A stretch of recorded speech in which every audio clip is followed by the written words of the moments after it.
Islam, iman, dan ihsan. Saya ulang lagi, iman, Islam, dan ihsan. Jadi santri itu memiliki 3 sifat atau harus memiliki 3 hal yang meliputi iman, harus memiliki iman yang kuat, kemudian menjadi seorang yang Islam yang baik, dan mempunyai ihsan, memiliki akhlakul karimah yang baik. Dalam kesempatan ini kita akan mempelajari etika orang belajar yang di dalam kitab kita tidak asing lagi, yaitu kitab Ta'limul Muta'alim. Dalam kesempatan yang mubarakah ini kita akan membahas yang mendatangkan rezeki dan yang menyempitkan rezeki. Hadirin wal hadirat jamaah salat subuh Masjid At-Taqwa ingkang dalem hormati, wonten kitab Ta'limul Muta'alim Rasulullah SAW bersabda, hanya doa yang dapat mengubah takdir dan hanya takwa yang dapat menambah usia. Seseorang terhalang rezekinya adalah dikarenakan dosa yang diperbuat. Saya ulang lagi, rezekinya itu seret, kurang lancar karena dosa yang diperbuat, entah sholatnya yang diabaikan, makan yang haram, atau minum-minum yang diharamkan oleh Allah, ucapannya menyakiti orang, hatinya selalu kotor, dengki, iri kepada orang lain, jauh daripada ajaran Allah Subhanahu wa Ta'ala. Ini yang menyebabkan rezeki itu menjadi seret atau tidak lancar. Kepada ibunya dia berani, kepada saudaranya dia serakah. Ini yang menyebabkan daripada rezeki itu seret. Dari hadis ini bisa diambil kesimpulan bahwa perbuatan dosa menjadi sebab terhalangnya rezeki. Apabila dusta dapat menyebabkan fakir, termasuk dusta ini menyebabkan fakir, sebagaimana yang diriwayatkan dalam hadis secara khusus.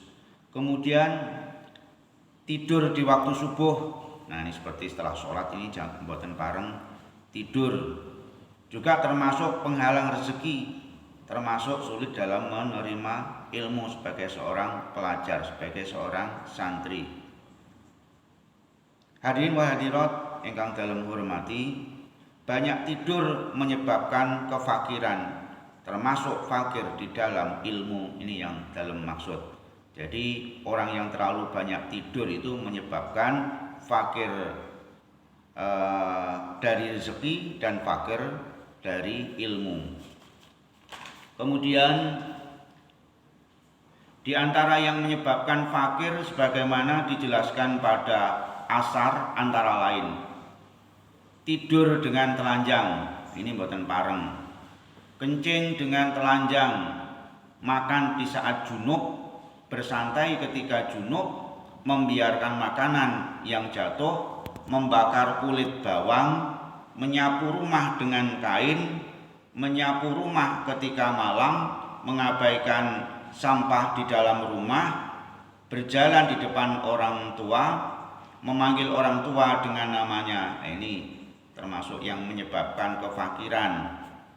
Kemudian membersihkan gigi dengan benda kasar, membasuh tangan dengan lumpur, tanah atau debu, duduk di ambang pintu, bersandar pada salah satu bingkai pintu, berwudu di tempat istirahat, menjahit baju yang masih dipakai, menyeka wajah dengan baju, mboten pareng kadang kerowo ingeten, terus kemudian ngelape kali baju yang dipakai. Ini menyebabkan kefakiran.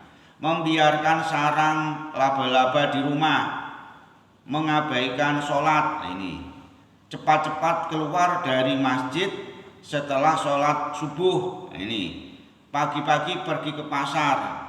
Ini yang menyebabkan kefakiran. Dan memperlambat pulang dari pasar, membeli potongan-potongan roti dari fakir yang mengemis, mendoakan jelek kepada anak, ini mboten pareng ya, tidak menutup bejana dan mematikan lampu dengan meniup. Rumiyin kan wonten dimarublik napa ngoten lilin fu lah niki mboten pareng.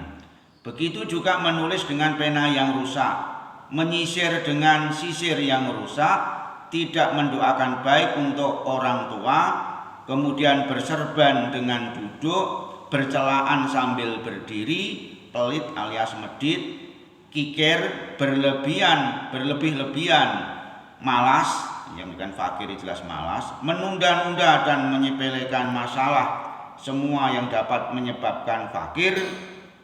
Nabi Muhammad SAW bersabda, datangkanlah rezeki dengan bersedekah. Ini supaya rezeki kita dilancarkan oleh Allah, yaitu dengan cara bersedekah sesuai dengan kemampuan kita masing-masing. Bangun di waktu pagi dapat mendatangkan segala kemudahan dan dapat menambah nikmat, terutama rezeki. Nah ini bangun pagi-pagi seperti kita semuanya ini salah satu pintu untuk melancarkan rezeki. Menulis dengan baik adalah termasuk kunci rezeki. Begitu juga berwajah ramah. Ini apalagi seorang pedagang kok jemberut mawon sepi saking pembeli. Kalau orang ramah, tapi ramahnya dilihat sampun ngantos. Seorang istri ramahnya dengan suaminya orang lain, kalau dengan suaminya jemberut nggih mboten pareng. Artinya ramah itu dengan setulus hati. Jadi sedekah juga termasuk berwajah yang ramah. Yang dijamin 4 golongan manusia nanti di surga tanpa disikap, tanpa dihisab, termasuk orang yang ramah. Kemudian dan berkata baik akan menambah banyak rezeki. Nah ini berkata baik niku nggih termasuk jujur. Saya membaca di sebuah media sosial di Eropa itu ada negara yang diteliti termasuk paling banyak income per kapitalnya rumah itu negara kalau nggak salah Irlandia itu apa kalau nggak salah negara yang termakmur terkaya ternyata apa orangnya jujur. Nah orang jujur bahkan berkata dengan yang baik. Kemudian menurut Al Hasan bin Ali radhiyallahu an menyapu lantai dan menyuci wadah dapat mudah mendatangkan rezeki kalau rumah bersih rapi itu. Kemudian sebab-sebab kuat dan luhur agar mudah mendapatkan rezeki adalah menegakkan sholat dengan penuh hormat, khusus dengan menyempurnakan yang rukun, yang wajib, yang sunnah, dan disiplin moral atau adab. Demikian pula yang melakukan sholat duha sebagaimana yang telah dikenal. Dianjurkan pula membaca surah Al-Waqiah terutama pada malam hari di saat orang tidur, membaca surah Al-Mulk dan membaca surah Al-Muzammil, membaca surah Al-Lail dan membaca surah Al-Insyirah. Sebab lain yang dapat mempermudah mendatangkan rezeki adalah datang ke masjid sebelum azan. Seperti panjenengan kita semuanya ini nggih, selalu suci dari hadas.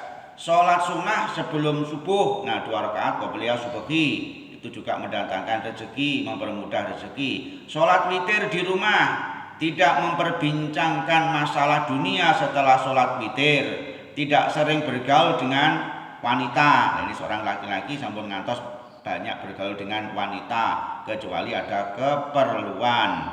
Tidak membuat untuk agama, tidak membual untuk agama dan dunia. Ini diantara hal-hal yang menyebabkan melancarkan rezeki, lancarnya rezeki, dan hal-hal yang menyebabkan syaratnya rezeki. Nah oleh karena itu mari kita senantiasa dalam peringatan hari santri ini belajar dan mudah-mudahan kita senantiasa mendapatkan ilmu yang barokah yang membimbing kita keselamatan, kebahagiaan fitini wa dunya wal akhirah, dan dilancarkan rezeki, keluarga kita menjadi keluarga yang tentrem, bahagia, dimudahkan segala urusannya, dan bisa keluarga kita nanti membawa keselamatan, kebahagiaan fitini wa dunya wal akhirah. Amin ya rabbal alamin.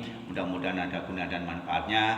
Menawi wonten kekurangan kekilapan tutur dalem nyuwun ageng samudra pangarsami. Wa assalamualaikum warahmatullahi wabarakatuh.